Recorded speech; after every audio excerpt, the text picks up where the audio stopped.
दोस्तों, कल्पना चावला को कौन नहीं जानता। कल्पना चावला अंतरिक्ष में जाने वाली पहली भारतीय महिला थी। आपको बता दें, कल्पना चावला अपने पूरे जीवन काल में 2 बार अंतरिक्ष यात्रा कर चुके थे। अंतरिक्ष में कल्पना ने 31 दिन 14 घंटे और 54 मिनट का समय बिताया था। लेकिन सबसे दुखद ये रहा कि फरवरी 2003 में स्पेस से वापस लौटते समय उनके स्पेस शटल के साथ एक हादसा हो गया और इस हादसे में कल्पना चावला की दर्दनाक मौत हो गई। लेकिन सोचने वाली बात है कि नासा जैसी टॉप स्पेस एजेंसी के साथ ऐसी दुर्घटना कैसे हो सकती है, और ऐसे में यह घटना अपने आप में सवालिया निशान खड़े करती है। तो दोस्तों, क्या कल्पना चावला की मौत कोई दुर्घटना नहीं बल्कि कोई सोची समझी साजिश थी, या इसके पीछे कोई रहस्य छुपा था? इन सभी सवालों का जवाब आपको इस वीडियो में मिल जाएगा। इस वीडियो में आपको हम कल्पना चावला की मौत की असली वजह के पीछे क्या कारण थे वो बताने वाले हैं, तो वीडियो को मिस मत कीजिएगा और लास्ट तक जरूर देखिएगा। दोस्तों, कल्पना चावला का जन्म 17 मार्च 1962 को हरियाणा के एक छोटे से शहर करनाल में हुआ था। उनके पिता का नाम बनारसी चावला और माता का नाम संज्योति था। कल्पना अपने भाई बहनों में सबसे छोटी थी और उनकी शुरुआती पढ़ाई टैगोर बाल निकेतन में हुई थी। उन्हें बचपन से ही कॉपी पे एरोप्लेन की ड्राइंग बनाना और रात में तारों को देखना पसंद था। उन्होंने पंजाब इंजीनियरिंग कॉलेज से एरोनॉटिकल इंजीनियरिंग में बैचलर की डिग्री हासिल की और 1979 में वो यूएस चली गईं। यूएस में यूनिवर्सिटी ऑफ टेक्सास एलिंगटन से कल्पना ने सन 1984 में एरोस्पेस इंजीनियरिंग में मास्टर ऑफ साइंस की डिग्री प्राप्त की और 1988 में यूनिवर्सिटी ऑफ कोलोराडो एरोस्पेस से इंजीनियरिंग में पीएचडी की डिग्री कंप्लीट की।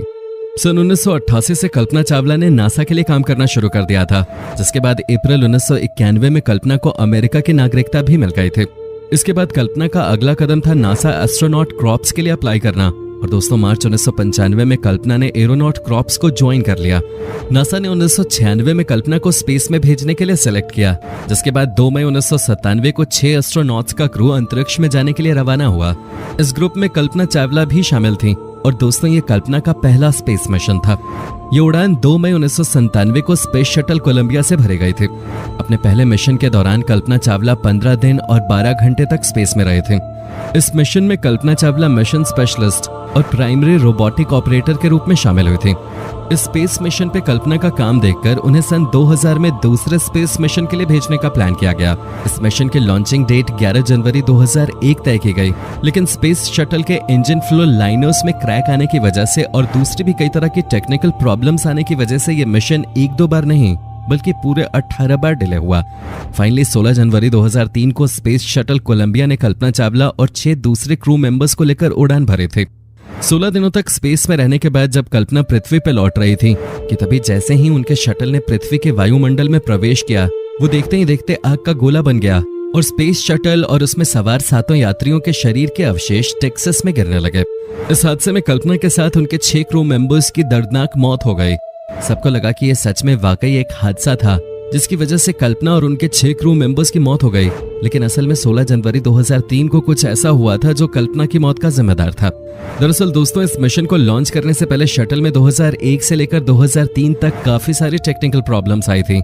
जाहिर सी बात है, इस वजह से ये मिशन डिले होता गया, लेकिन ये जानते हुए भी कि इसमें कोई ना कोई प्रॉब्लम आए जा रही थी, फिर भी नासा ने इन टेक्निकल प्रॉब्लम्स को ठीक करके 16 जनवरी 2003 को इसे स्पेस में रवाना कर दिया। स्पेस शटल कोलंबिया ने अपनी पहली उड़ान 12 अप्रैल 1981 को भरी थी। तब से लेकर 16 जनवरी 2003 के पहले तक ये कुल 27 उड़ानें भर चुका था और अपनी पूरी लाइफ में इस शटल ने 300 दिन 17 घंटे 40 दिन और 22 सेकंड का समय स्पेस में बिताया, और शायद यही कारण रहा होगा कि इतने लंबे समय तक इस्तेमाल के आने के बाद इसमें लगातार टेक्निकल प्रॉब्लम्स आ रही थी। लेकिन नासा ने इस तरफ कोई ध्यान नहीं दिया और इस स्पेस शटल को उसकी 28वीं उड़ान के लिए लॉन्च कर दिया। इस हादसे का दूसरा रीजन स्पेस शटल कोलंबिया का थर्मल प्रोटेक्शन सिस्टम था। स्पेस शटल कोलंबिया को जब लॉन्च किया गया तो उस वक्त उसके साथ 2 बूस्ट रॉकेट्स और एक एक्सटर्नल फ्यूल टैंक को कनेक्ट किया गया था।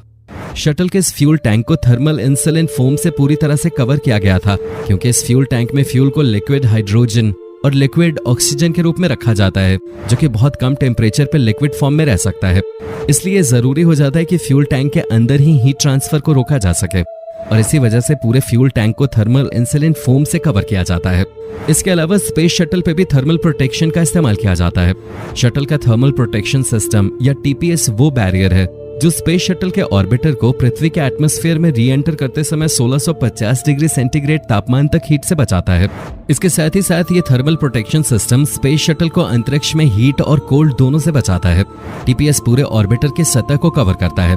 शटल के हर एक पार्ट को पृथ्वी के वातावरण में री एंटर करते समय अलग अलग मात्रा में हीट सहनी पड़ती है और हीट की इसी मात्रा के आधार पर शटल का थर्मल प्रोटेक्शन सिस्टम तैयार किया जाता है।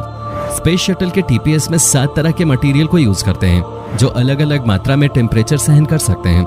इन 7 मटेरियल में सबसे इम्पोर्टेंट कार्बन पैनल होता है। इनमें एक सबसे इम्पोर्टेंट मटेरियल HRSI या high temperature reusable surface इंसुलेंट tiles होते हैं। ये टाइल्स स्पेस शटल को 1260 डिग्री सेंटीग्रेड तापमान तक हीट से बचा सकते हैं। इन टाइल्स का इस्तेमाल landing gear doors, external tank और एम्बेलिकल कनेक्शन डोर पे किया जाता है। इन टाइल्स की मोटाई भी शटल के प्रत्येक पार्ट के अकॉर्डिंग और वहां पे पहुंचने वाली हीट के अकॉर्डिंग सेट की जाती है। इस तरह 5 अन्य मटेरियल को भी यूज करते हैं और स्पेस शटल पूरी तरह से थर्मल प्रोटेक्शन सिस्टम से कवर किया जाता है। इसे ऐसे समझ सकते हैं कि शटल के अपर पार्ट में सफेद टाइल लगाई जाती है जो री एंट्री के समय शटल को 1200 से 1300 डिग्री सेंटीग्रेड की हीट से बचाती है, और स्पेस शटल के लोअर पार्ट में डार्क टाइल लगाई जाती है जो इसको 2200 से 2500 डिग्री सेंटीग्रेड की हीट से बचाती है। 16 जनवरी 2003 को फ्लोरिडा के कैनेडी स्पेस सेंट्रल से स्पेस शटल कोलंबिया को लॉन्च किया गया। लॉन्चिंग के 81.7 सेकेंड के बाद एक सूटकेस के साइज का इंसुलेशन फोम का एक टुकड़ा स्पेस शटल के एक्सटर्नल टैंक से टूटकर अलग हो गया। ये टुकड़ा स्पेस शटल कोलंबिया के लेफ्ट विंग के रीइंफोर्स कार्बन पैनल से टकरा गया। जिस वक्त ये घटना हुई उस वक्त स्पेस शटल 65,600 फीट की ऊंचाई पर था और 740 मीटर प्रति सेकंड की स्पीड से आगे बढ़ रहा था। ये स्पीड इतनी ज्यादा थी कि जब इंसुलेशन फोम का टुकड़ा शटल के लेफ्ट विंग से टकराया तो इसने वहां 6 से 10 इंच डायमीटर वाले होल जितनी लगी थर्मल प्रोटेक्शन टाइल को उखाड़ दिया। साथ ही इस टक्कर की वजह से लेफ्ट विंग के आरसीसी पैनल को भी बड़े लेवल पे नुकसान पहुंचा। इस टक्कर की वजह से स्पेस शटल कोलंबिया के लेफ्ट विंग के 6 से 10 इंच के डायमीटर वाली जगह का थर्मल प्रोटेक्शन सिस्टम पूरी तरह से खत्म हो चुका था। नासा को इस बात का पता लग चुका था कि शटल के साथ दुर्घटना हो चुकी है, लेकिन नासा के मिशन टीम ने 7 क्रू मेंबर्स को इसकी भनक तक नहीं लगने दी। कल्पना चावला और बाकी के क्रू मेंबर्स लगभग 16 दिन तक अंतरिक्ष में रहे। इस दौरान वो पल पल की जानकारी नासा को भेजते रहे, लेकिन नासा ने उनको कभी ये पता नहीं चलने दिया कि उनकी शटल के साथ ये हादसा हो चुका है। इसके पीछे ये तर्क भी दिया जाता है कि जब इंसुलेशन फॉर्म का एक टुकड़ा शटल से टकराया तो नासा के मिशन टीम के इंजीनियर को ये लगा कि ये नॉर्मल टक्कर होगी जिसका स्पेस शटल पे कोई ज्यादा इफेक्ट नहीं पड़ेगा और वो सुरक्षित री एंटर कर लेगा। 1 फरवरी 2003 को कल्पना चावला और उनकी पूरी टीम वापसी के लिए रवाना हुई। उन्हें फ्लोरिडा के कैनेडी स्पेस सेंटर पे अमेरिकी समय के अनुसार सुबह 9:16 पे लैंड करना था। सुबह 8 बजे कंट्रोल रूम को डी ऑर्बिट के लिए मैसेज भेजा गया। 8:10 पे क्रू मेंबर्स को वापस मैसेज भेजा गया कि सब कुछ नॉर्मल है और वो री एंट्री कर सकते हैं। सुबह 8 बजे क्रू के चालक दल ने भी ऑर्बिट 1 के लिए स्पेस शटल कोलंबिया के 2 ऑर्बिटल मेन एवरी सिस्टम को चालू किया। उस वक्त स्पेस शटल की स्पीड 17,500 मील प्रति घंटा या 7.8 किलोमीटर प्रति सेकंड थी। स्पेस शटल कोलंबिया अपने 255वें ऑर्बिट पे था और इंजन को चालू करते ही इसकी स्पीड थोड़ी स्लो भी हो गई थी। ये पृथ्वी के एटमॉस्फेयर में एंट्री कर गया था। सुबह 8:44 पर स्पेस शटल कोलंबिया पृथ्वी से 120 किलोमीटर ऊपर था और बिल्कुल सही हालत में था। इस समय तापमान घर्षण के कारण इसका टेम्परेचर 1317 डिग्री सेंटीग्रेड तक पहुंच गया था। अगले कुछ ही मिनटों में टेम्परेचर सेंसर ने काम करना बंद कर दिया और शटल के लेफ्ट विंग में आग लग गई, जिसके कारण शटल 57 डिग्री के एंगल पे लेफ्ट साइड में झुक गया। धीरे धीरे शटल के लेफ्ट विंग की जगह होल हो गया और एटमॉस्फेरिक गैसेस शटल के अंदर तेजी से घुसने लगी। इसकी वजह से स्पेस शटल के अंदर हवा का दबाव बहुत कम हो गया और शायद उस समय सारे क्रू मेंबर्स बेहोश हो गए थे, क्योंकि सब कुछ इतनी जल्दी हुआ कि उन्हें टाइम ही नहीं मिला कि वो स्पेस सूट के हेलमेट को भी बंद कर सके। दोस्तों, अगर आप इस वीडियो का नेक्स्ट पार्ट देखना चाहते हैं तो नीचे कमेंट करें नेक्स्ट पार्ट, और इस वीडियो को लास्ट तक देखने के लिए आपका बहुत बहुत शुक्रिया।